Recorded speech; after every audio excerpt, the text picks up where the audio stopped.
3 minutes after, it's good enough for me. Thank you, everybody, so much for coming. My name is Mike. I'm the executive director of the D-Center, which is the blockchain research group here at Princeton. I'm thrilled to be co-hosting this event with my colleagues from the Griswold Center for Economic and Policy Studies, as well as the University Center for Humane Values, my faculty colleague, Andrew Chignell. For those of you all that don't know me, I have a background with a PhD in art history, and so standing up events like this that speak to the full gamut of the impact of blockchain on society, I think it's extremely important to do, and I couldn't be happier with this event coming in through my eminent faculty colleague, Andrew Chignell, who I'll let introduce himself and the visiting speakers for today. Thank you, Mike. Thanks, everybody, for coming out. This is a D-Center event, which is also sponsored by the Economics Department. Can you hear me? And the Center for Human Values. So this is a great collaborative effort that is brought together by a unique book that in some way touches on all of these themes in different and important ways. Resistance Money is just out this year, written over the course of how many years? 3-4 years, so product of great learning, and it's actually a really fun and fascinating read, full of anecdotes and histories and facts and figures and charts. So we're going to see some of that in the initial presentation here, but there are copies of the book available for free to those who are interested at the reception afterwards, courtesy of one of the D-Center's founders who is a big fan of the book and bought many copies for us. So these are down here. It's a book well worth reading. Let me just introduce the speakers and then turn it over to them. Andrew Bailey is professor of humanities at Yale-NUS College in Singapore, moving to the University of Wyoming to be a professor of philosophy in the new Bitcoin Research Institute. He also has a forthcoming book with Brad Rettler on the problem of divine personality, the main question of which is whether God has a personality. So a somewhat different topic. Also the author of Monotheism and Human Nature, articles on cryptocurrency, human nature, our relationship to our animal nature, free will, and various topics in metaphysics. Brad Rettler is an associate professor of philosophy and director of the Bitcoin Research Institute at the University of Wyoming. He has this book coming out, The Problem of Divine Personality, with Andrew Bailey, and also a number of other papers in metaphysics, epistemology, and philosophy of religion. Finally, Craig Warmke is an associate professor of philosophy at Northern Illinois University. He has articles on Leibniz, an incredible range, Leibniz, idealism, the nature of worship, and veneration, which is something I want to follow up on maybe later. And his most widely read piece, I think, is the 2021 article in Inquiry, which is a philosophy journal just called What is Bitcoin? He also has a novel semantic framework for natural language and various formal systems, and is a senior fellow with the Bitcoin Policy Institute. So the idea is for the three of them to present a sort of précis of the book, assuming nothing about whether we have read it or not, and then we will turn it over to our commentator, who I'll introduce after that. Let me hand it over.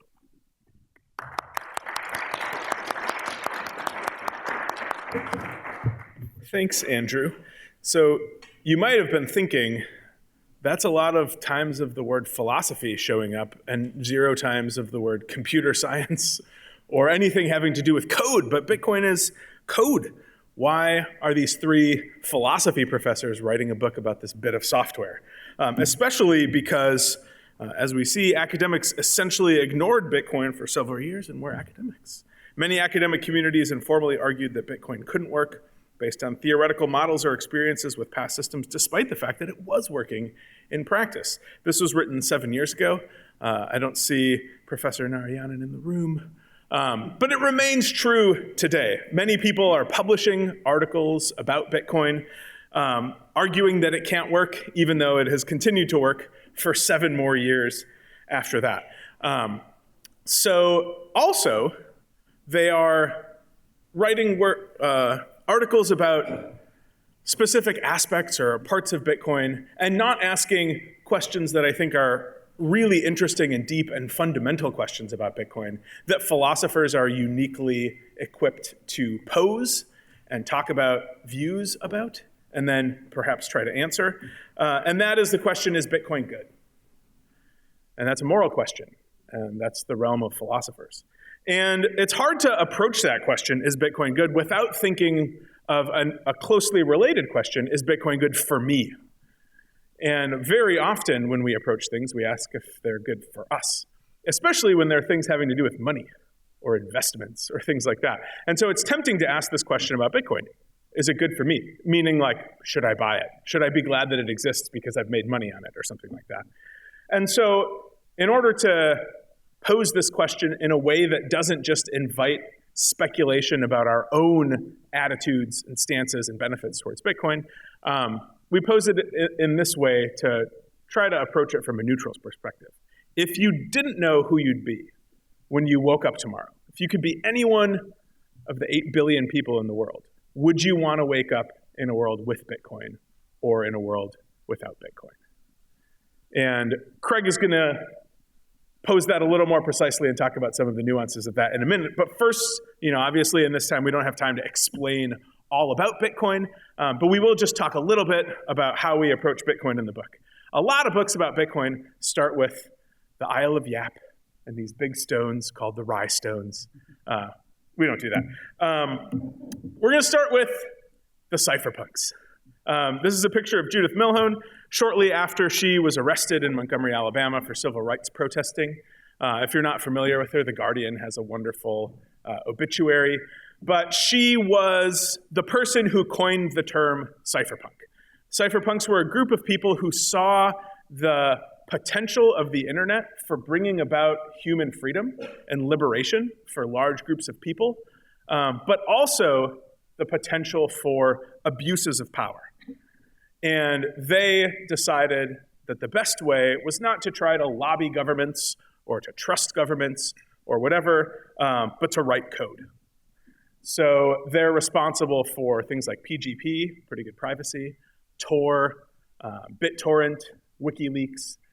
These are all things that cypherpunks created in order to try to guard against abuses of power that the internet would uniquely enable. And the Holy Grail, so these are like information transfer and things like that, but the Holy Grail was value transfer, digital cash. Cash is a peer-to-peer physical monetary system that's really, really hard to invade people's privacy when they're using it. And the goal was to do something like that with money, a digital money that had cash-like features that could be transacted peer-to-peer. The big problem is double spending. When you have physical cash, you can't duplicate it, right? Like when I was a kid, I put a $5 bill in a printer, a copier, because I was like, oh man, infinite money hack. And then you look at it and you're like, these don't look the same at all. Oh man, ruining my counterfeiting dreams forever. With digital things, it's much more difficult to guard against duplication and then double spending. So how do we avoid double spending with a digital monetary system? The standard way is to trust someone. You introduce a trusted party, they keep the ledger of transactions, or they approve every transaction or whatever, and then anytime there's something that you're suspicious of, you just ask them, was this legitimate spending? And then they say yes or no, and then you believe them. But that's not very peer-to-peer. That's at best peer-to-peer with someone else watching, and at worst peer to someone else to peer. So Bitcoin was attempting to do digital cash without any trusted parties. And there were other attempts before that. You can see the Narayanan paper that I mentioned, superb paper about the academic history of Bitcoin, which details a lot of other attempts at the digital cash project. But trusted parties don't just come in the way that I've been talking about. Those would count as mediators. We also have to trust people to make money and to manage money.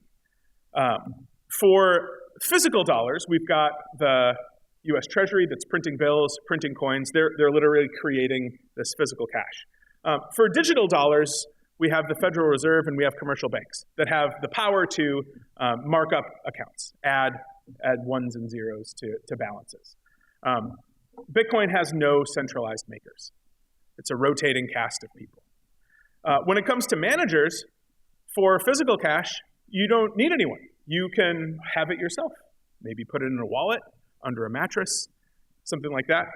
Digital dollars are managed by commercial banks, also by various online services like PayPal or Venmo. You have balances on there. They're denominated in US dollars. They manage your money for you. And then mediators, again, with physical cash, you have none. You transact peer-to-peer. There are various escrow services that I guess you could use physical cash, but you don't need to. Digital dollars have mediators. They're things like Visa, MasterCard, American Express, Discover, and so on. Bitcoin has no mediator. So along none of these dimensions is there a trusted party that you have to involve when you're using, holding, creating Bitcoin. So that's just a little bit about what sets Bitcoin apart from other offerings. We haven't yet said anything about the moral case. So the next question is Bitcoin good? And Craig's going to talk about how to think about that. So how do we evaluate something? I'll have to bring the mic down. Short jokes always kill. Thank you. So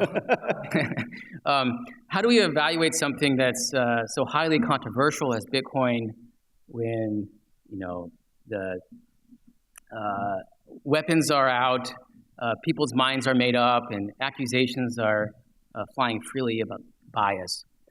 And especially when you think about it from the anti-Bitcoin side, if you look at Bitcoin proponents, you see Bitcoin proponents suffer from political bias. So it looks like for Bitcoin proponents that these are people who have a bias towards little or they value less government or no government at all, like crypto anarchists. And there's also financial bias. So Bitcoin proponents are often holding Bitcoin. I don't know how many Bitcoin proponents there are that hold no Bitcoin at all, which should raise some eyebrows. And so they have a financial incentive to make the pro-Bitcoin case because insofar as they're successful, more people will acquire Bitcoin and then the Bitcoin proponents will enrich themselves.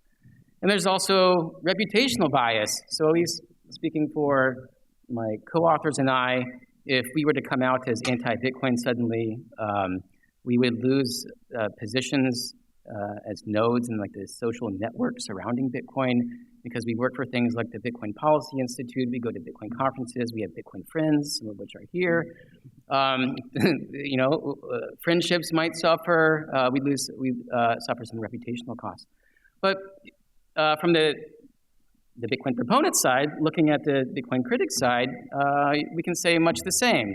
So I don't know if you've ever read a Paul Krugman article on Bitcoin, but he calls Bitcoin evil. He says it's libertarian derp and things like this. And it's clear that there is some political bias against Bitcoin too.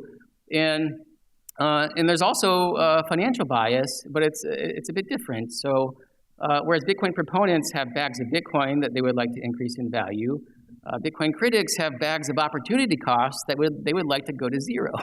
And so it's a bit different. And for these people, often they have areas of expertise and that should have enabled them to see that Bitcoin had a decent chance of succeeding, and yet they were wrong. They issued public judgments, negative judgments about Bitcoin, and the Bitcoin price chart is like the chart of embarrassment and pain that they would wish just goes to zero so that their pain can come to an end. And there's also reputational bias. So I've been speaking for my co-authors and I again. We have burned some bridges by writing positively about Bitcoin. There aren't very many Bitcoin academics who write positively about Bitcoin at all outside of computer science and law. And so this should also make us think twice about anti-Bitcoin bias in academia and journalism and policymakers and so on. All right. So we have all these biases, and it's not clear what to do about them. And there's a kernel of truth to the points that each side makes about whether each side is biased.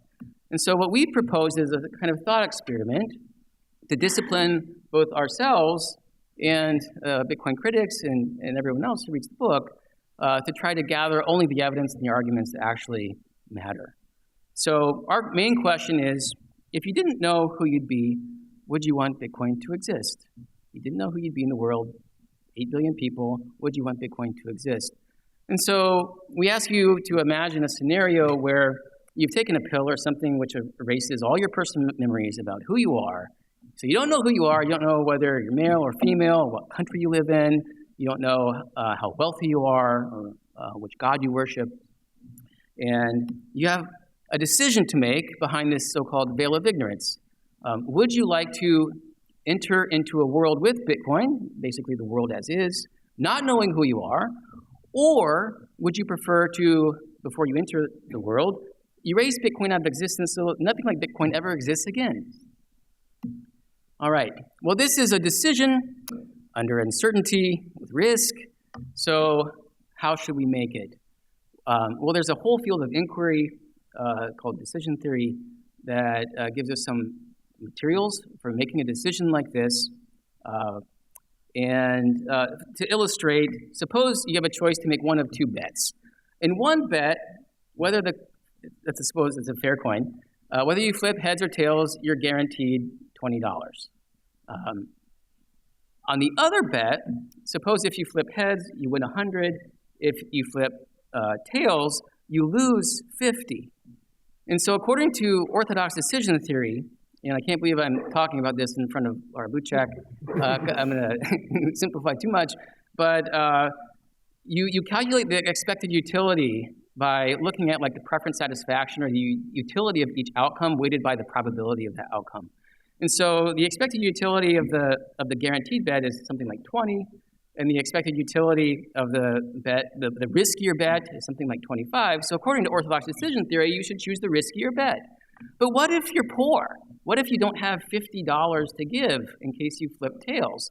So for people like this, it makes total sense, it's rational to choose the guaranteed 20 and not risk, going into debt for a simple flip of the coin. So as a result, I agree with Laura here, who's written extensively about decision theory, that you need something else to supplement decision theory, something like a risk function. So where you can model different attitudes towards risk. You might be more risk avoidant, or you might be more risk seeking.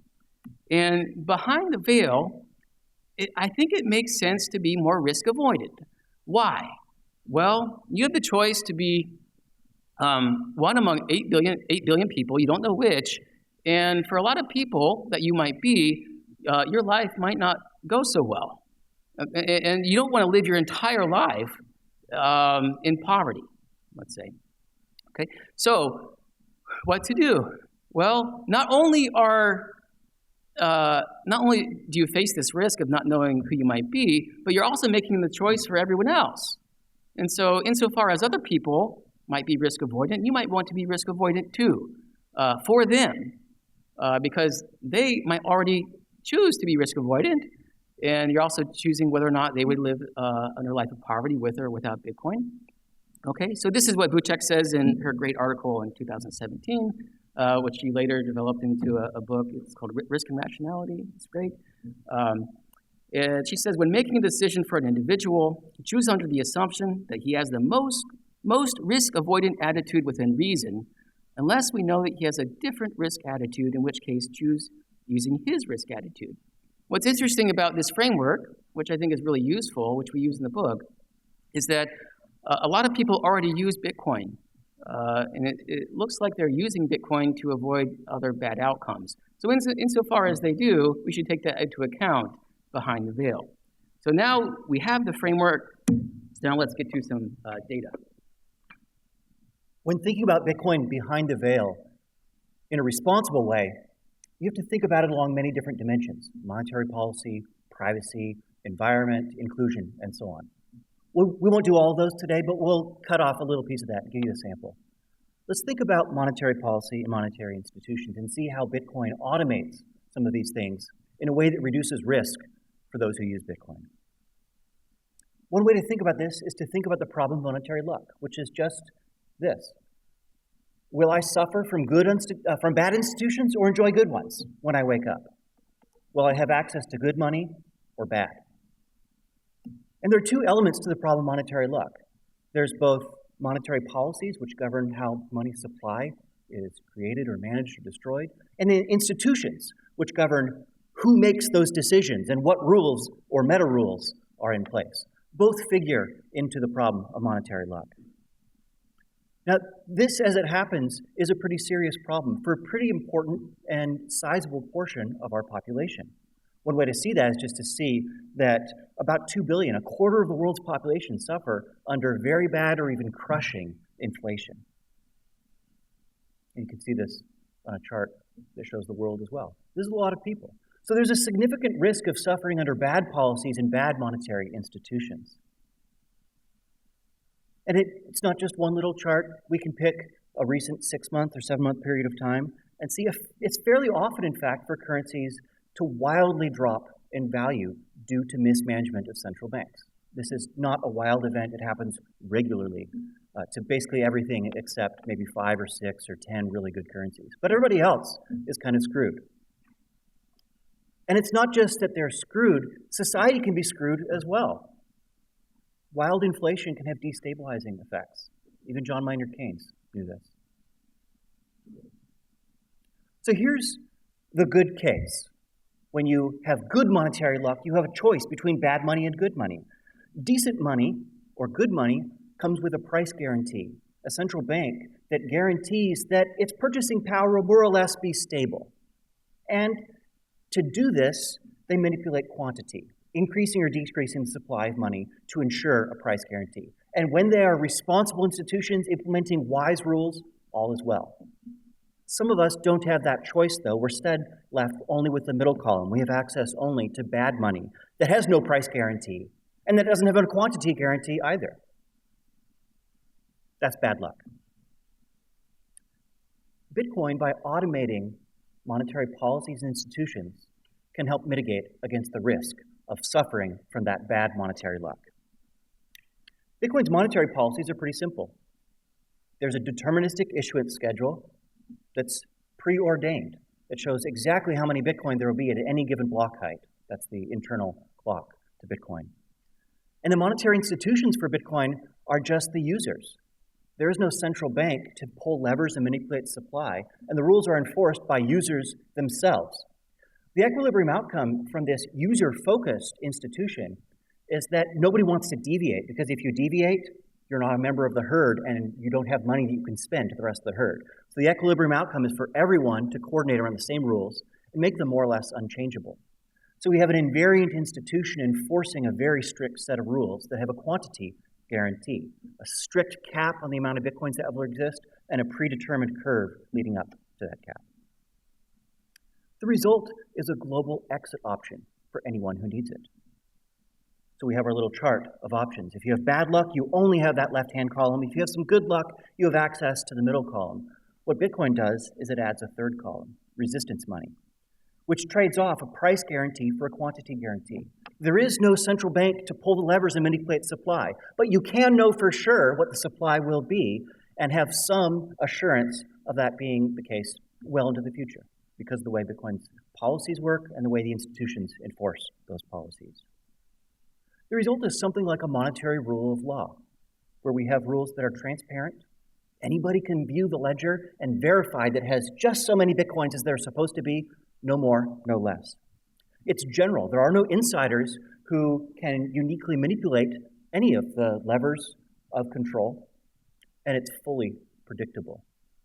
Now, there's a grievous and serious trade-off here, which is that there is no price guarantee. The result is volatility. For some, this is a price worth paying because it's better than the bad money that they'd be stuck with otherwise. So returning to our big framing question, here's the way to ask the local version of it. If you didn't know who you'd be, would you want an exit option governed by rules? Let's think now about another dimension of evaluation. lot of people think of privacy as something like secrecy. Private information is secret information. But that's not quite accurate. You may have a secret that you've told to someone, and it is no longer a secret, but it is still private. Privacy is not secrecy, but rather the ability to decide what information is disclosed to the world. When you have told someone a secret, it's no longer a secret for you, but it's still private. It is not a violation of privacy when someone finally tells a secret to the world about them, but it is a violation of privacy when someone tells a secret that you have told them. If it tells your secret for you, then they have violated your privacy. So privacy is closely tied to consent. It's the ability to consent to what information about you is given. And privacy is very valuable. People don't talk a ton about financial privacy in the philosophical literature on privacy, but it's a very important part of privacy for two reasons. One, financial information tells you a lot about someone. If you had to make your credit card statement public, you would pretty carefully want to go through that to see what you may have spent money on in the last year that you wouldn't want people to know about. Maybe it's at the pharmacy. Maybe it's at a healthcare clinic. Maybe it's at a bookstore. What you've spent money on tells people about what conditions you are in. It also, maybe more benignly, but maybe not, tells people what you value, what you're willing to exchange value for. It may tell them which political candidate you support if you donate with a credit card or with PayPal. So it can tell people a lot about your values and the kinds of things that you value. And financial privacy is, of course, under threat. It is in the interest of governments to find out what you're spending money on in order to make sure that it's things that they approve of. And it's also in corporations' interest to violate your privacy, to figure out what you've spent money on so that they can sell you more of that stuff.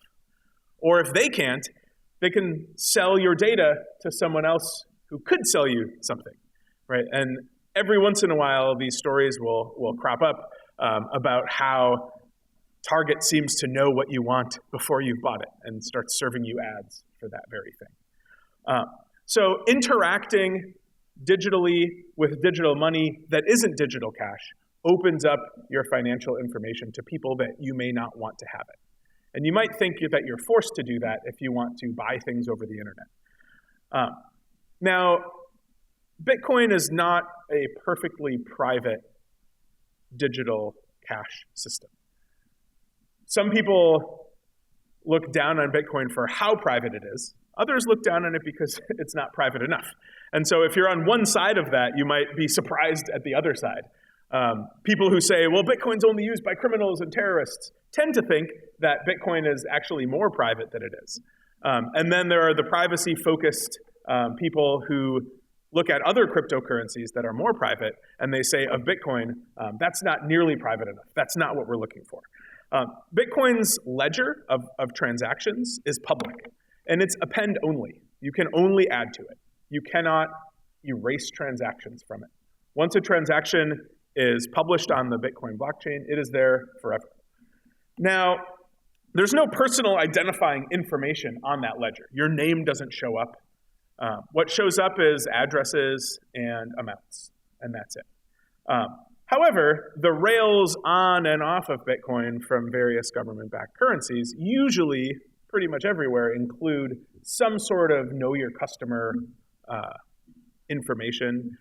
They follow anti-money laundering laws. And so there are, not on the blockchain, but off of the blockchain, ways of mining this data on the Bitcoin blockchain to associate amounts with real-world identities in both directions, both the sender and the receiver.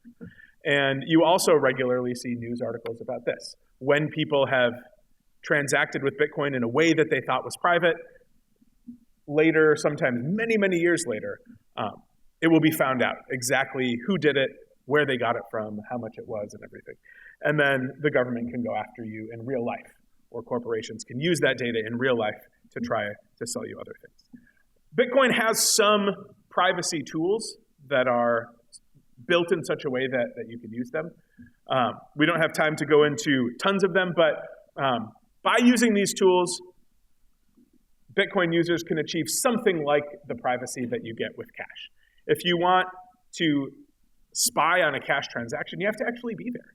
You have to have eyes on it. You have to have a camera or yourself. You have to be able to look at people's faces and determine who they are, be able to see the money and how much it is, be able to look inside the briefcase to see what they're getting. And that can be difficult.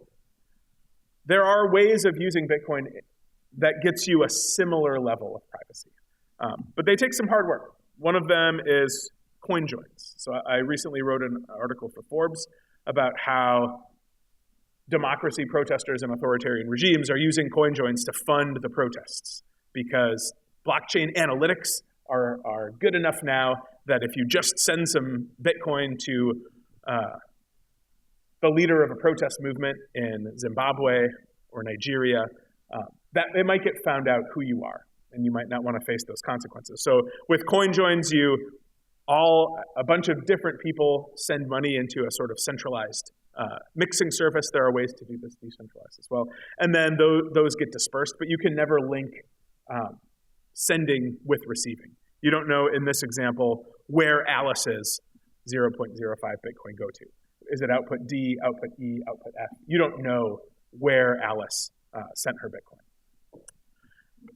This is complicated. It's hard for people to use. There's software that automates this, and the people who've developed that software have been charged with crimes.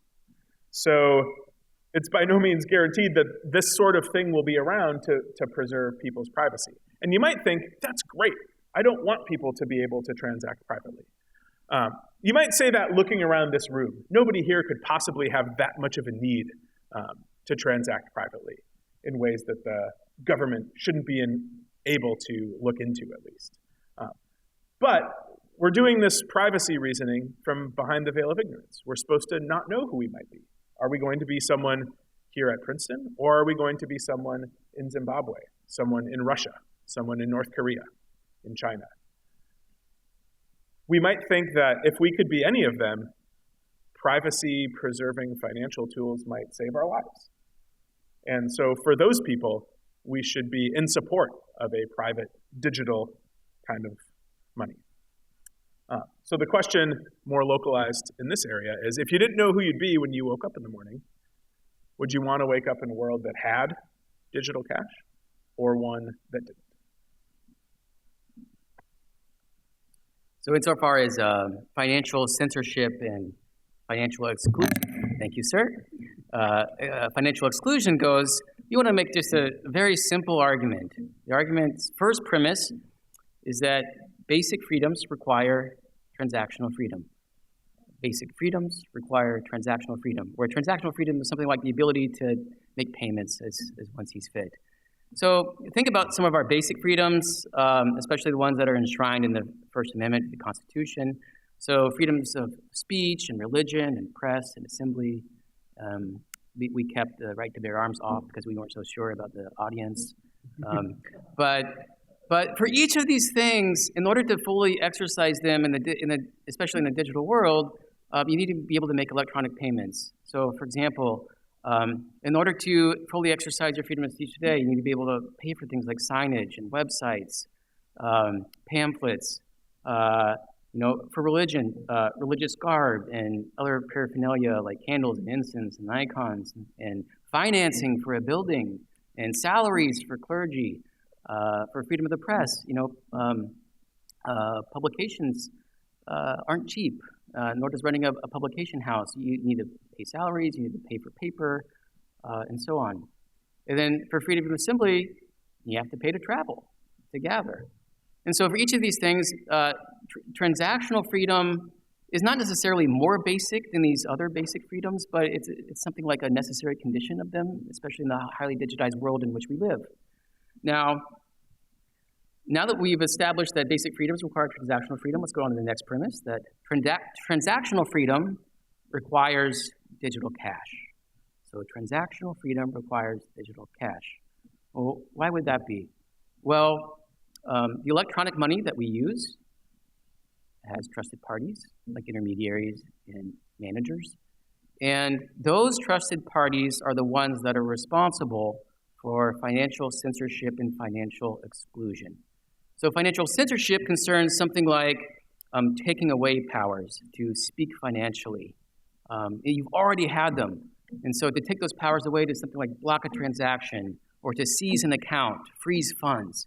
And this happens widely for different reasons, not just because people are terrorists or child pornographers and so on, but also because you might live under an authoritarian regime or within an economy that has pretty strict capital controls. Financial exclusion concerns something more like the lack of ability to exercise transactional freedom. So it's about powers never had in the first place. And this can happen for other different reasons.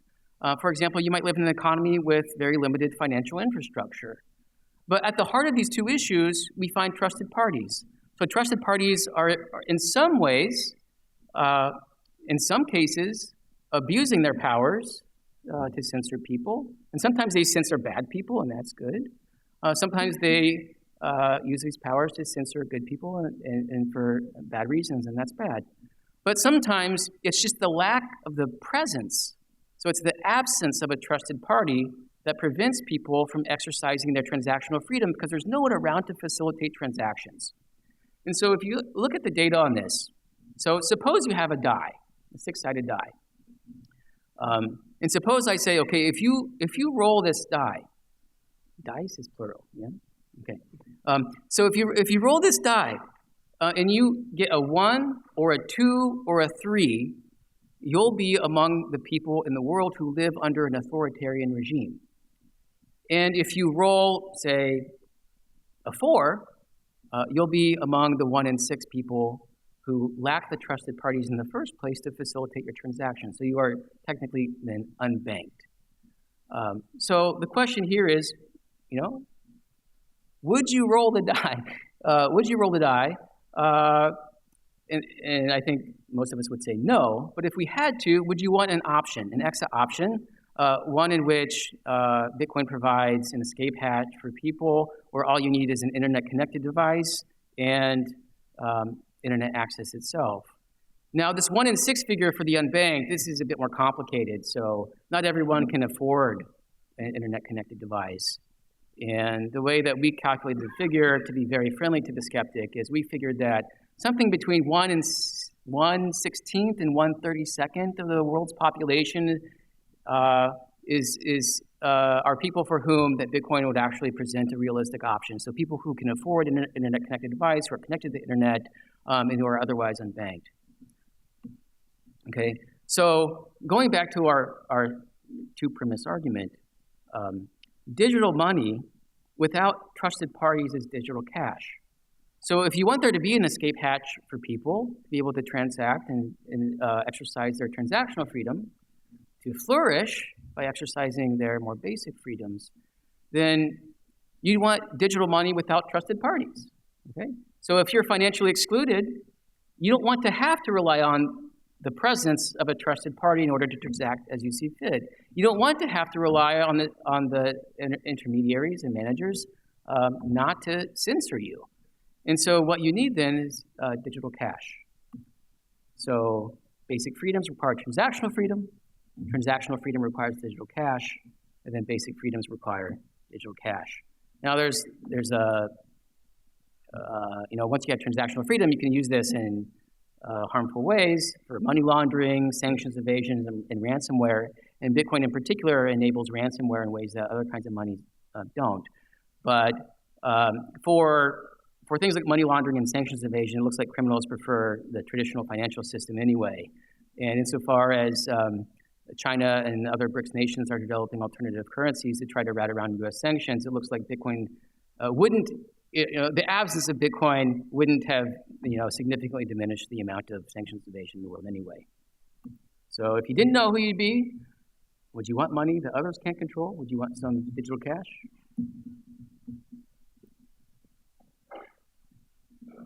There are lots of objections to Bitcoin.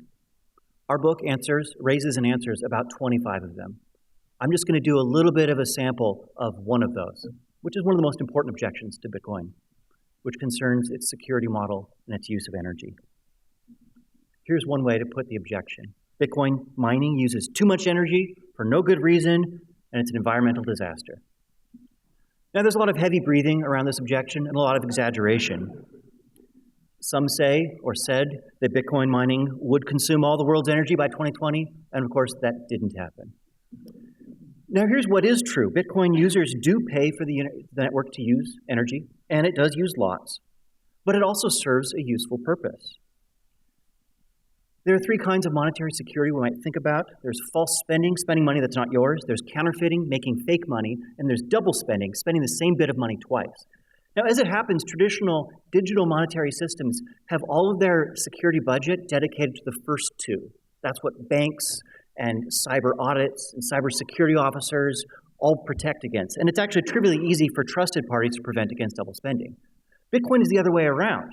It's trivially easy to prevent false spending or counterfeiting using cryptography, but very difficult to prevent double spending. Bitcoin mining is the device that Bitcoin uses to prevent double spending at great expense. And the price, is energy. So more concerning with energy is not just that energy is used, and not just how much of it is used, because after all, Bitcoin users have to pay for the energy they use, just like any other user of energy. What's more concerning is the externalities. And these are especially concerning when reasoning from behind the veil, because everybody suffers from externalities of this kind, things like carbon emissions. Now, here's the most important article ever written about Bitcoin's carbon emissions, which predicts 2 degrees Celsius increase just from Bitcoin mining. If you know anything about sustainability literature, you know that that's an astounding claim to make. And here's the model from this article. It predicts that we start out around 500 gigatons by 2020 of cumulative carbon emissions from Bitcoin mining, and it just goes up. 500 gigatons. Do you see the gigatons right there? Okay, that's the model. Here's the reality. In fact, as of this year, total cumulative emissions from Bitcoin mining are between 200 and 320 megatons, not gigatons. So the model, as stated, is off by orders of magnitude. And even if it was just a unit error, which they didn't seem to be aware of, even if they meant megatons, it's still off by a factor of 2. But again, these emissions are real, and there are negative externalities associated with any carbon emissions, especially of this magnitude, 60 to 80 megatons a year.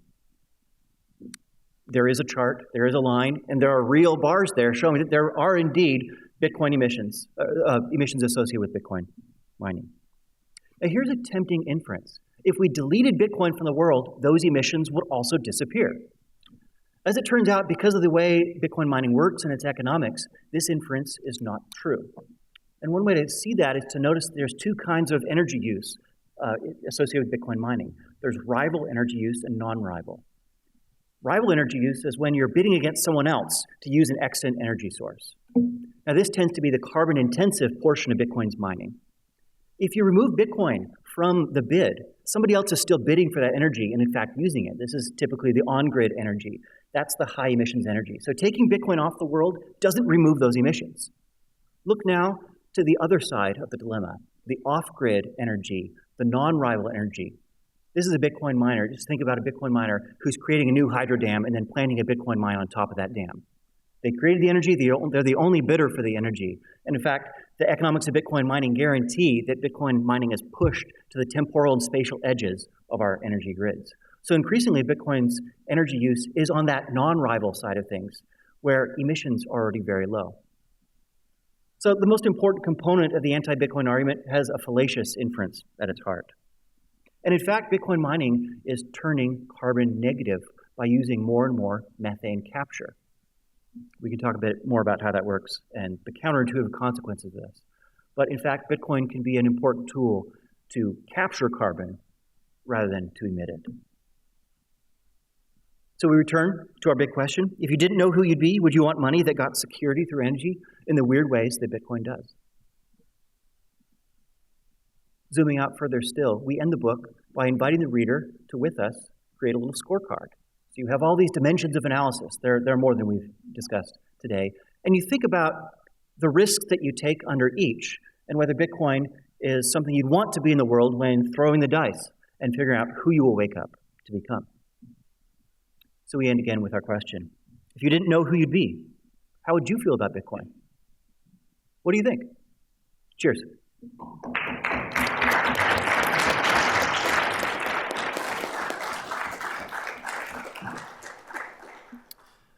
Carolyn Wilkins is an external member of the Bank of England's Financial Policy Committee and recently became senior research scholar at Princeton's Griswold Center for Economic Studies, which is a co-sponsor of this event.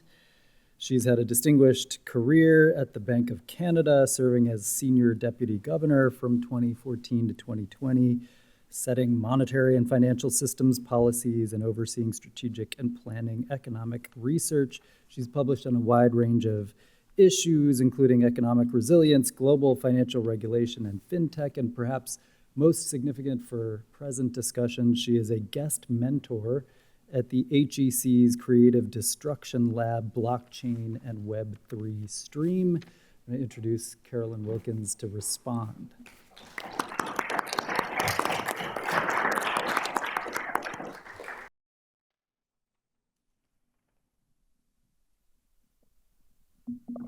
Well, I'd first like to thank the authors for such a great presentation. It's not an easy task to summarize such a long book, and you know, I have notes unlike them because I've got so much to say on this topic. I just love it that I need to, you know, restrain myself. I think he gave me 16 minutes, and I'm hoping that that's enough. So, you know, the thing I would say about this book, and I think it motivates my comments, is that they've got two main goals, and you want to think about those because you want to assess whether or not they've achieved those goals, right?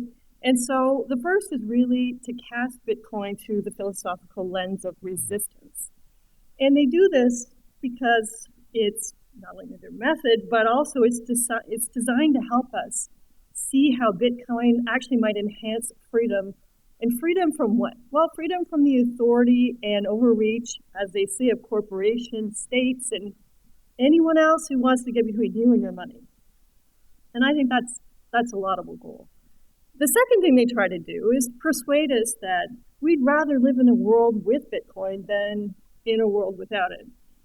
And to do this, they're very sensible because they're saying, I'm not going to argue that Bitcoin is or actually has to be perfect, just that its benefits are going to exceed the cost, that scorecard in freedom space, if I can call it that.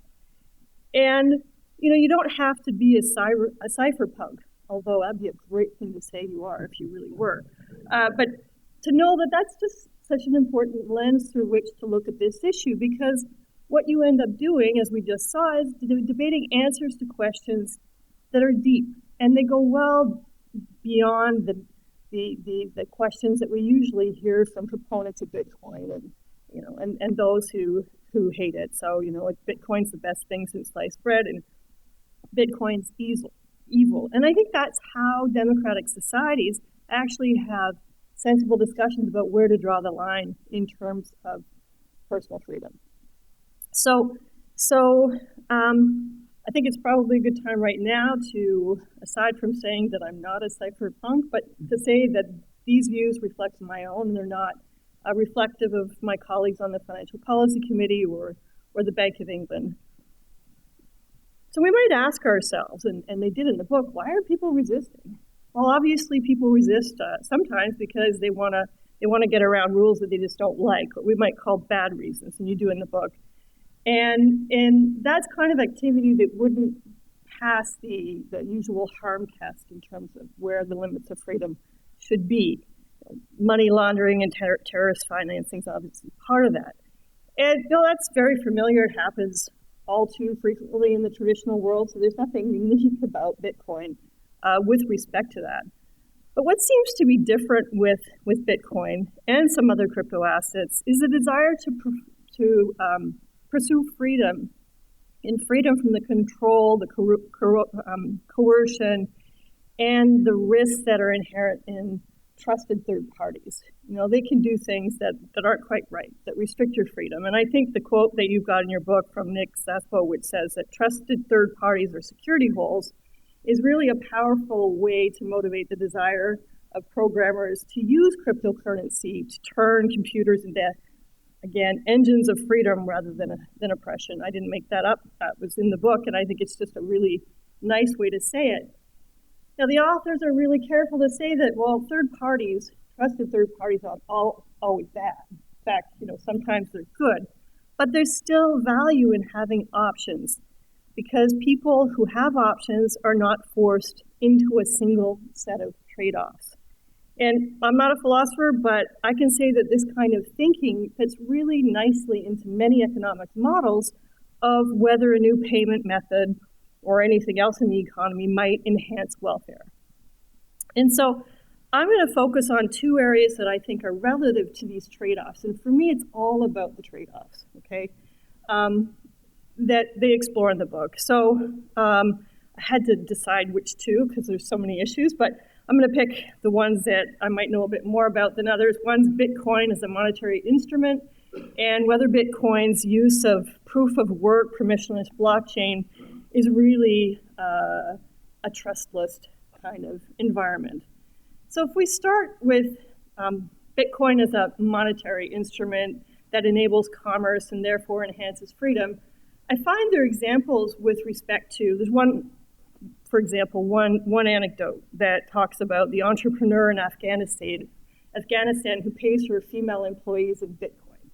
And she does that because there's fewer alternatives, given the restrictions there for women, to actually have some kind of financial autonomy. And I think that idea of option really comes out in that example. And so I think it's unfortunate for these people who live in these kinds of regimes that have very little choice, that the makers of Bitcoin actually, in my view, don't have a credible mechanism to stabilize its value. I think this idea that Q, making the quantity kind of predictable and finite, really doesn't solve the problem that monetary authorities around the world are trying to solve. What we end up with is a price that's highly volatile that I think is likely to continue. I think one of the reasons is that the price at the end of the day is a function of supply and demand. Demand is highly volatile. We saw that when we were trying to target money growth in the 70s in some advanced economies. I think there's also, the idea that you can't really fix the supply of cryptocurrency. You can only fix the supply of Bitcoin. And so what the bet here is that Bitcoin will remain the only game in town. Its supply will be the supply, and that the demand for that Bitcoin will continue to rise. That's the only bet that you're making there, I think. And who knows? Bitcoin might not be the only game in town, and the kind of network effects that it enjoys right now could be ephemeral. We just think about Facebook and other social media. Everybody loves it until they move to the next thing. So, and so when you put that in cost-benefit space, the people that really need this option are likely to be the people who can least afford that kind of risk that they're unable to bear or to hedge. Now, I think that what it is providing as an option is an option for a speculative asset. They don't really talk about that in the book, but I think that's why individual holdings are viewed as investments by the tax authorities in the US and in Canada and subject to capital gains tax at disposal. So that doesn't mean it's a bad thing. It's just we need to be clear about what it actually is and what it can deliver. And I think this really looks, again, like the all too familiar risks and rewards that we have in the regular financial system. Can we guarantee that quantity is going to deliver us something that provides net benefits to those that are using it? I guess my answer is probably not. The second set of issues is Bitcoin and the related technology really trustworthy? And it would be so great if it were. I think that would solve a lot of problems in the world. The thing is, well, to be fair, want to be fair here, the advocates of this vision are usually referring to the on-chain governance, okay? So I'm going to restrict my first comments just on the on-chain governance, and that's the governance of the protocols for decision-making. And in theory, yeah, it could be trusted because you could make all decisions, I guess, in a completely decentralized manner in theory. But in practice, that's not what happens.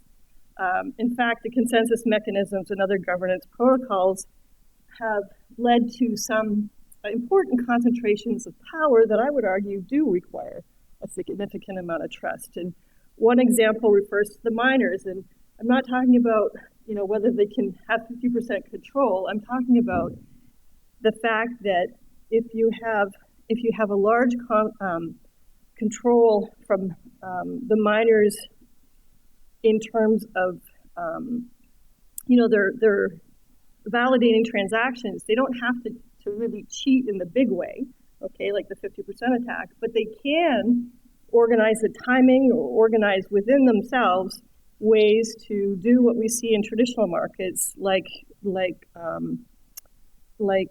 abuse their power, do front running, market manipulation, and distort prices in a way that's to their own financial benefit. And it happens. In fact, it happens so much that there's even its own term. It's called maximal extractable value. I can't pronounce it, but it happens.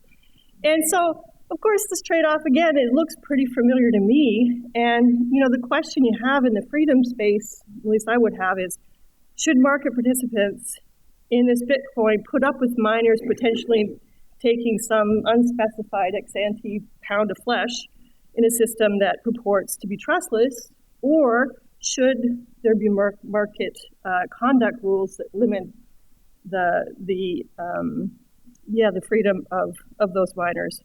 I think that's an important question to address. So you probably know how I would answer that question. And I think there are also issues in just the transparency and the concentration of power in decision making. And the best way for me to see this is what happened with Bitcoin in 2018, where there were a small number of Bitcoin software developers who were made aware of a bug. Nightmare scenario, because it could have opened the door to a denial of service attack, could also have allowed the creation of Bitcoin in excess of the cap of 21 billion.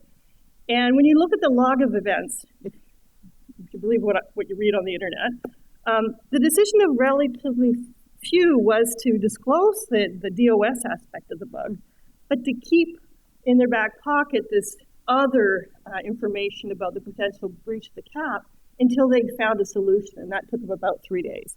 And maybe that was actually wise. Many corporations would maybe do that, or governments might do that. But it does illustrate that technology alone can't get around the fact that decisions must be taken in the crypto ecosystem, and that because of uncertainty, protocols can't anticipate and deal with every emergency, and sometimes you're going to need some powers there. And that raises the question about who is accountable for the decisions and the outcomes. There's a really rich debate in the United States that's going on. It's been going on for a while about whether the core protocol developers, the programmers, others in the ecosystem should be held accountable as fiduciaries. And it is addressed in the book. I think I would take that question maybe more seriously than the authors. But again, that's a very legitimate point of debate. And, I guess the last thing just in this category is just the important centralization in Bitcoin ecosystem kind of outside the protocols that are hard to avoid. You talk about cash, it's like digital cash, there's no intermediary, but actually there is in practice. Maybe there doesn't have to be. But if you're entering the Bitcoin world and you can decide, am I going to manage my wallet and my private key myself, or am I going to have an exchange or any other kind of service provider in that world? And I guess in practice, the vast majority of active Bitcoin wallets are identified as belonging to third parties. So the services like exchanges, as I said, key storage. And so those are trusted third parties. I don't know how many in this room have invested in Bitcoin and then had trouble getting their money out. Or worse, I guess, Are you one of the people that the FTC reports that have lost over 110 million in total in Bitcoin ATM scams alone last year? And so, these things happen. They happen in the traditional system too. What I'm saying though is that when we think about, is it really a meaningful different set of trade-offs? We need to just really face those questions and see whether or not some limitation in somebody's freedom is warranted. Just the last kind of substantive point that I wanted to make is I would love to explore in the discussion, I hope we can have, how you think about Bitcoin in the context of the larger financial ecosystem. You kind of wisely focus on Bitcoin, which I think is, as I said, wise. But I don't really see it succeeding in the long run unless it integrates with the the real economy in terms of providing real services to the real economy. And kind of like fiat does today, or stable coins aspire to do. And once it gets integrated and it gets bigger, then it raises the questions about whether the freedoms of the Bitcoin actors should be limited to avoid the negative externalities impinging on the freedoms of others. And I'm not talking about energy use, I'm talking about too big to fail kinds of things. And a simpler way, I'm trying to talk in your language, but what I really mean by that is, when would regulation be justified? So I'm going to turn it back to you, Andrew, but I just wanted to thank you for your book. I enjoyed it. I think you've made it really clear that Bitcoin reflects resistance of the status quo. It's really been a wake-up call for traditional players in the financial system, including central banks. That's fair enough. If you're asking me, if I didn't know who I would be, would I be glad that Bitcoin existed as an option? And I wouldn't be unhappy that it exists, but I would sure wish that there was something that would give me an option that had better trade-offs than the current Bitcoin structure has today. And I also would wish that if we really wanted to attack issues like censorship, undue privacy breaches, financial inclusion, I would sure wish that they would extend past resistance money. Thank you. Do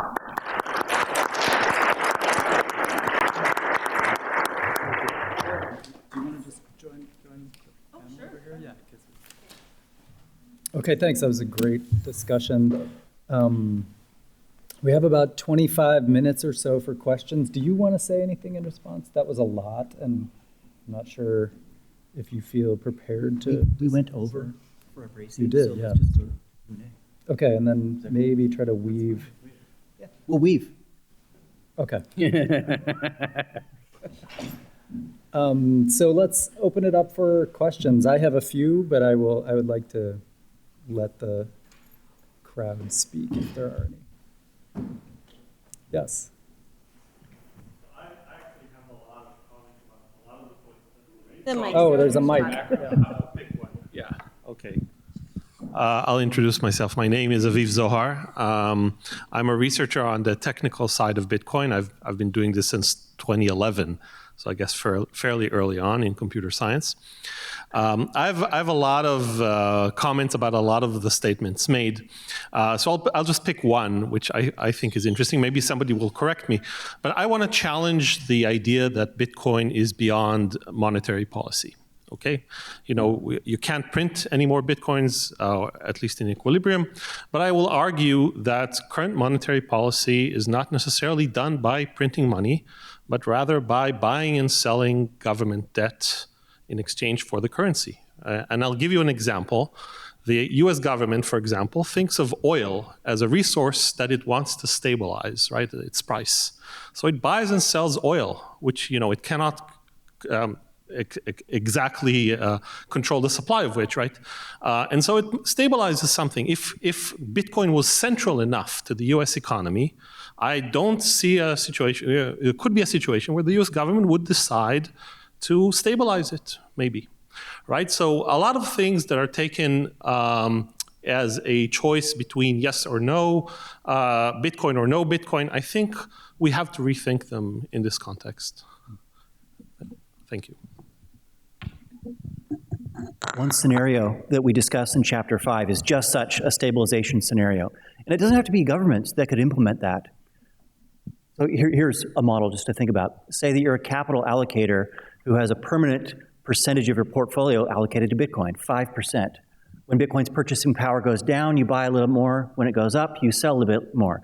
The more capital players there are who have that kind of allocation mandate, the more stable we can expect the purchasing price to be over time. So it could be governments, as with the strategic reserve proposal from Senator Lummis. It could be private parties. So we don't think of that as manipulation of monetary policy, but you're right that it has similar effects as manipulation of monetary policy, namely stabilization of purchasing power. Now, to the extent that you share Carolyn's concerns that this is one of the biggest trade-offs and costs that Bitcoin has, we think you should regard the possibility of such scenarios as actually quite positive, that it is indeed possible to tame Bitcoin's notorious volatility through these kinds of programs. Yes.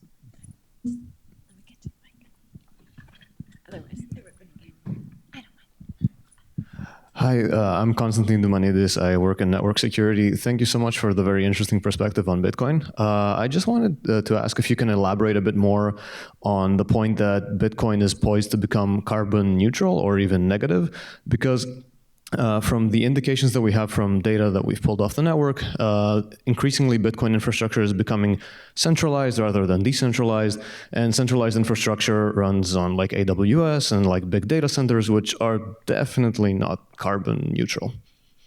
And that was yours. The key factual thing to pay attention to here first is that methane is a greenhouse gas, which is 60 to 80 times worse than carbon. So if you're evaluating counterfactual, whether the methane is emitted or vented, or whether it's captured, actually burned and turned into carbon dioxide, you have a net reduction in carbon emissions when you burn methane instead of venting it. Now, burning methane instead of venting it is problematic. You have to basically, it costs money to do this. And the best way to do it is to put a turbine on top of where the methane would otherwise be vented and turn it into electricity, to burn it and to turn it into electricity. Now, building the turbine, installing it there costs money. So we need to find some way to pay people to do this. That's the most important part of stopping the climate emergency, is actually getting the methane captured. That's the highest priority piece in the puzzle right now, because it's so bad and because it stays so long as a greenhouse gas. Now, Bitcoin miners are in fact doing this now because they are location and time agnostic. The network will pay them to mine Bitcoin atop a bit of where methane otherwise would have been vented.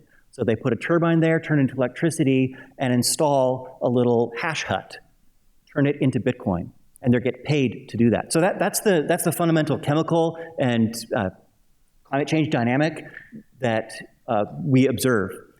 The trend is going up. Now, it's still a small portion of the mining network that is capturing methane that would have otherwise been vented. But the trend is pretty dramatic in the upwards direction.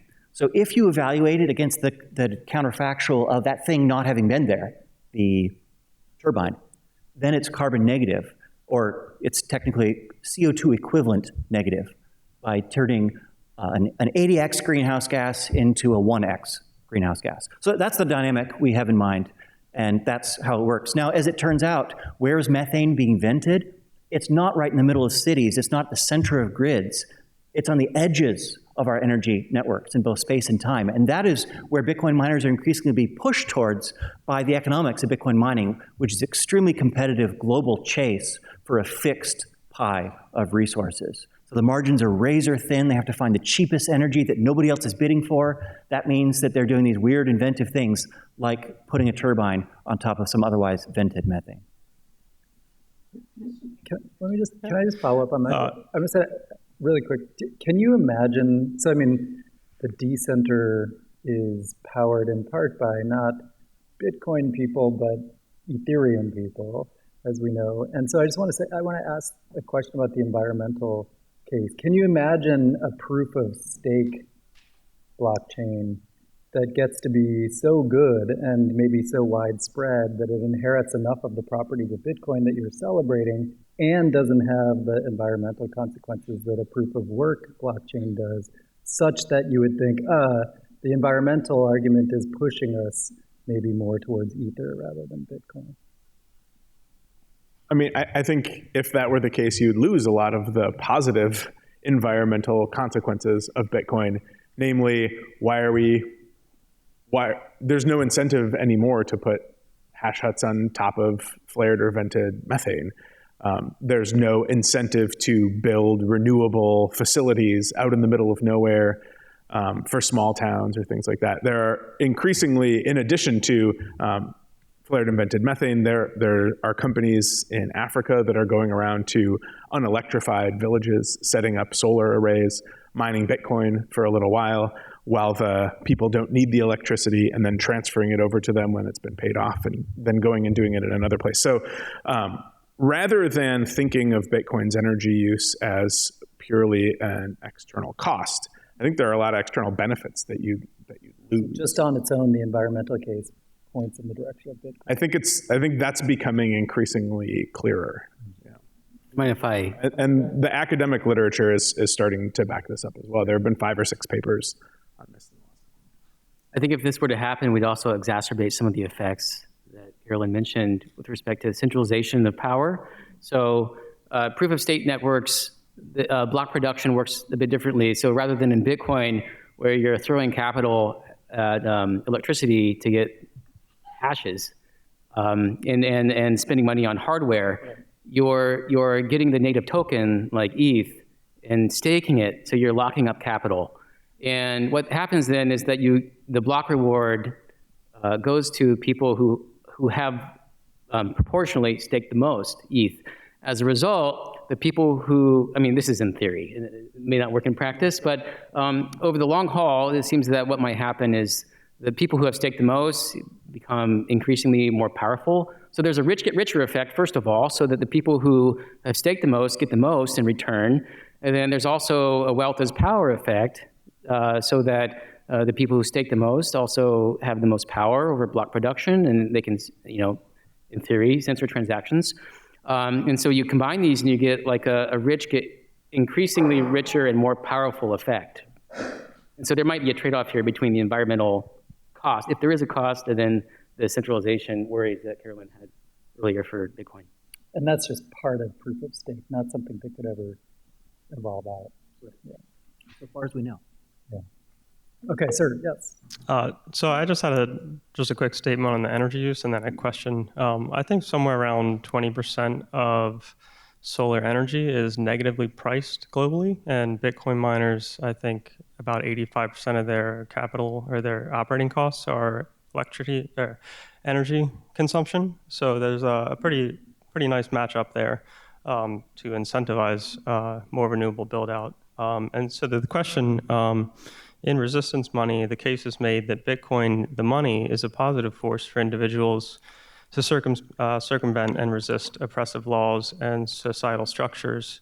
Is there a case to be made that Bitcoin, the asset, may be a force that could exhibit negative externalities for vulnerable populations beyond that or distinct from any of the existing or any of the asset classes that are currently available or around today besides Bitcoin?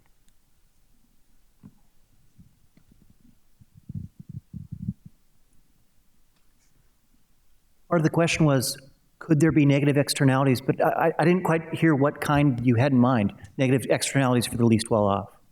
Just any, really, in terms of Bitcoin as an asset growing larger and larger in society. I think there are asset classes like gold or the S&P 500 that have negative externalities in various ways. But is it possible that Bitcoin as an asset has negative externalities, particularly to vulnerable populations, not necessarily to the power structures that already have benefits to a lot of people with power?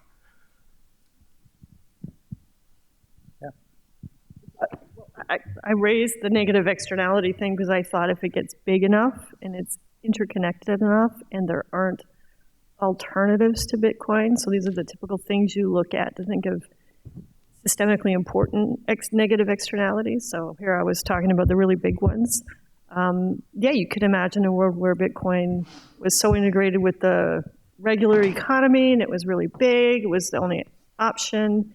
And then you have to say, well, are all the incentives in the protocols and how Bitcoin runs kind of consistent with internalizing any negative externality it might have? Just like banks. They'll hold capital, but they won't hold enough for the negative externalities. And the answer to that, in my mind, has to be no. And part of it's just because how could it possibly? It's not set up that way. And secondly, it's not totally decentralized. And so the decision makers may impose costs on society that don't just accrue to those who hold it, but accrue to everybody, and then the taxpayer. It's kind of a too big to fail argument. So yeah, it's totally possible. And I think that's why, aside from consumer protection, market integrity reasons, regulators think, well, if it gets big enough, maybe it needs to have maybe it needs some guardrails. One nice feature about Bitcoin when trying to evaluate things like this is that there's no one backing it or forcing you to use it. This doesn't guarantee that it doesn't have negative externalities. In fact, we show in the book that it does have some. But it does mean that for a great many costs of them, they're in fact internalities. They're costs that can be avoided by avoiding Bitcoin. So for example, the volatility of Bitcoin, you can avoid by simply not using Bitcoin. So that is one feature to think about when evaluating the negative effects of Bitcoin, is that it's opt-in rather than forced in. And I think that's to Bitcoin's credit in many of these cases, though not all. Great. I'm a student here at Princeton. I'm a third year, and thank you so much to the authors for this book and for your ideas, and to Professor Wilkins for the discussion points. But I just have two quick questions. First, building on the idea of sustainability and the environment, I was just wondering where your sources are for the megatons of carbon emitted per year. Because I am taking like a climate class, and like it's 600 gigatons currently in the atmosphere. But I'm curious, based on that paper, it says gigatons, but you mentioned here in the presentation that it's actually 80 megatons per year. So I'm curious where the sources are for that emissions rate. And second of all, you mentioned earlier for monetary policy for Bitcoin that there's this herd mentality. And this actually discourages deviations from this, and it could make basically this instrument more stable. So I'm curious, could you elaborate more on that idea and kind of explain that a bit more? Thank you. The false and now falsified figure of gigatons is from a paper called Mora et al. In Nature Climate Change, published in 2019. A notorious paper, cited thousands of times. The model has now been empirically refuted. So this is the model that's right here. And the source for this figure, 80 megatons annualized, is from the Cambridge Electricity Index. And as of today, it was something like 66. It changes literally every day what their estimate is. This is an extremely conservative estimate. Conservative, that is, that it overestimates rather than underestimates. And it's not designed by proponents of Bitcoin. This is a fairly neutral operation. Probably the most credible numbers we have is from the Cambridge Index. So that's where that's from. You want to answer the monetary policy herd? Why don't you? So the question was, how does Bitcoin incentivize people to continue to cooperate? Basically, So if you run a node or use software that is incompatible with the Bitcoin network, you create a new chain that diverges from Bitcoin at some point. And then you have native assets on both chains, and they're not interoperable. So you would be holding, if we created together a fork of Bitcoin right now by changing the supply or something like that, changing one of the consensus rules, we would together create a fork of Bitcoin. And now anyone who owned Bitcoin prior to coming into this room would have coins on both of these chains. And nobody outside of this room would care about our new chain. We'd have to go out and convince them. But it would have no value to anyone except the people in this room right now. Nobody else would know that they owned this extra chain. And so the price would not follow, the purchasing power would not follow the Bitcoin chain that everyone else is interacting on. So being out of compliance means you have a new asset rather than the old one. And that new asset shares a lot of the features with the old one, but at least one different one. And then that would mean it would have a different interaction in terms of purchasing and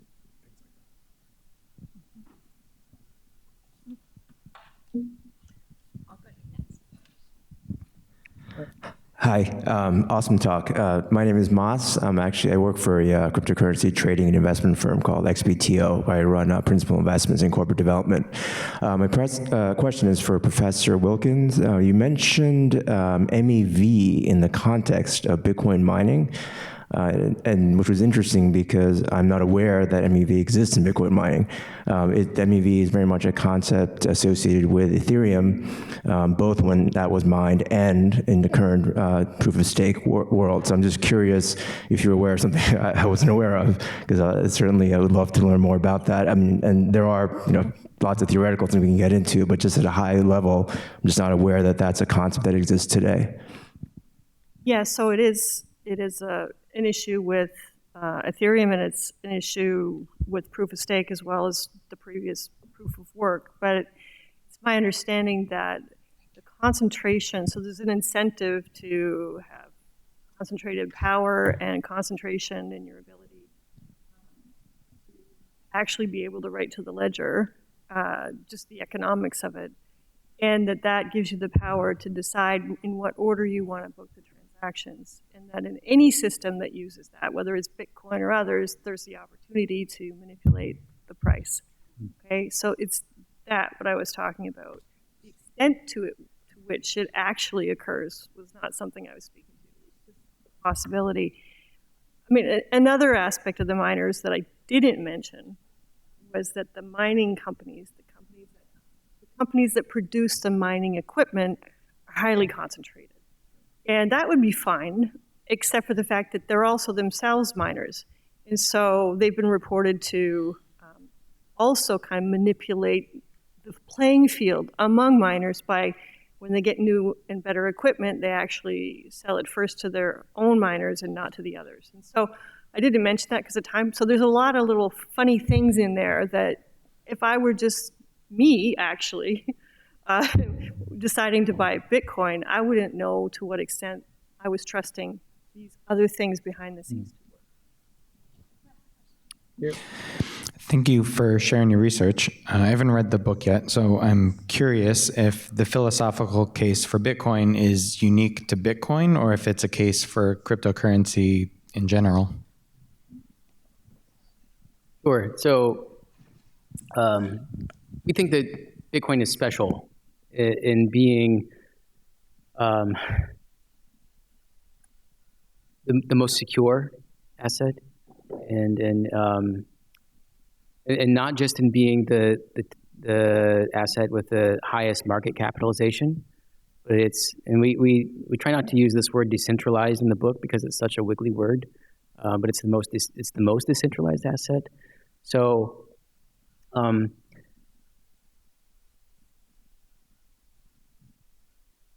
we don't think that Bitcoin is perfect, but it's the best we have. It's the best shot we have of having something like digital cash for now, or building something like digital cash on top of Bitcoin. So as Bitcoin exists, I don't think in good faith we could have written the resistance money, the philosophical case for Ethereum. If Bitcoin hadn't existed, I think we might have been able to write such a book. But it's the way that Bitcoin uses proof of work, which makes it less centralized than proof of stake. It's the way that Bitcoin is the highest market cap, which tells us that the market knows something about it, in my opinion anyway.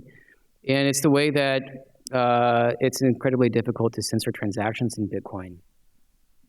So although Bitcoin isn't perfect, it's not ideal. Like if you were going to design money behind like John Rawls' veil of ignorance, I don't think Bitcoin is the thing that you'd create. But in our imperfect world, it's the best that we have. And so if you're going to write a resistance money book, I think you have to write it about Bitcoin first.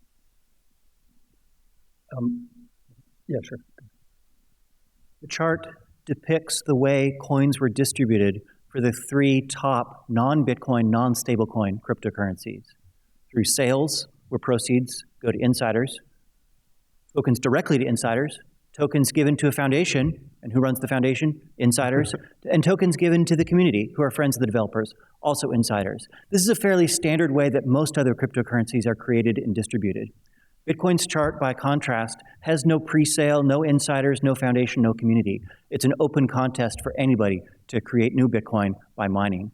And we think that sets Bitcoin apart, not only for the features that Craig noted, but for this very special feature as well. And though, of course, there are other cryptocurrencies that are pure proof of work and that have Bitcoin's sort of pristine history in that respect, they're much lower market cap.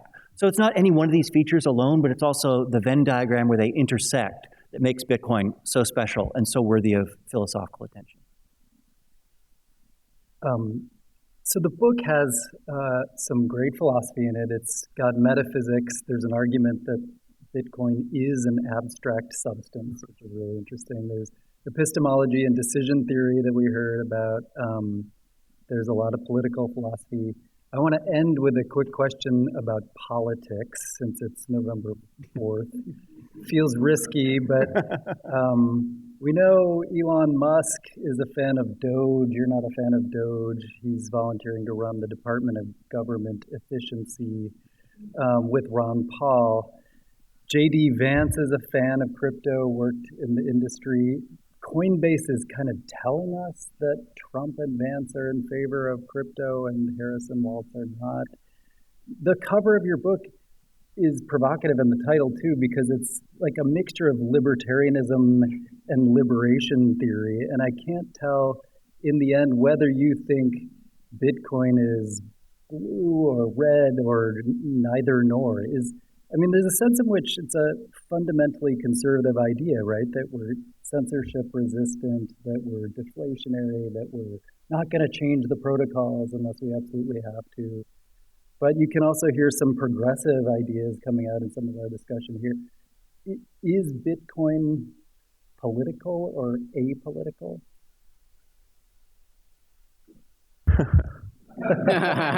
All right, that was a good chat. And what great question, Andrew. Thank you. Bitcoin is anti-authoritarian. So I think anyone who is in a position where they can be a trusted party or are benefiting from trusted parties, they're not going to like Bitcoin. Bitcoin is for the underdogs, for the people who are excluded, who are censored, whose privacy is being violated. And it is not for the people who have financial incentives to violate that privacy and to do the censoring and to have their way. So my constant prediction every time people ask me about political attitudes towards Bitcoin is that whoever is in power is not going to like Bitcoin, and whoever is not in power is going to like Bitcoin until they get power, and then it'll switch. And I think right now, in our current political context, it's easy to see why people like Donald Trump are in favor of Bitcoin, because he's not in power. And he can easily see why people would want to avoid the dictates of the Biden White House. If Trump were to win, I think it would be very easy to see. In fact, I retweeted this morning someone from Texas who traveled across the Texas border to get an abortion and paid in cash because she didn't want to have a digital record of that transaction that the Texas government could find out about. So if we're right that Bitcoin enables cash-like privacy and that it's digital cash, then anyone who wants to use cash for those kinds of reasons, whatever regime they're under, is going to find use in Bitcoin. And people who are invested in finding out about those things so they can punish people are not going to want to use Bitcoin. Even if their sons are running World Liberty Financial. Yeah, which is not Bitcoin. Okay, this has been great. Thanks so much to the panelists. Thanks to the crowd. I want to thank Mike Mazels and Madeline Labuda and Dana Molina for helping to organize this and advertise it and put it all together. Again, there are some books available for which you have to pay neither Bitcoin nor US dollars. And we're very happy to have had this session. We're hoping to do some more kind of humanities and decenter-like collaborations going forward, including next fall, something on sort of religion and cryptocurrency. So I was going to ask Craig about worship and veneration, but we'll save that for next fall. Thank you again for coming. We have a reception if you'd like Dennis and Meg will sign books. We'd love to. Thank you so much.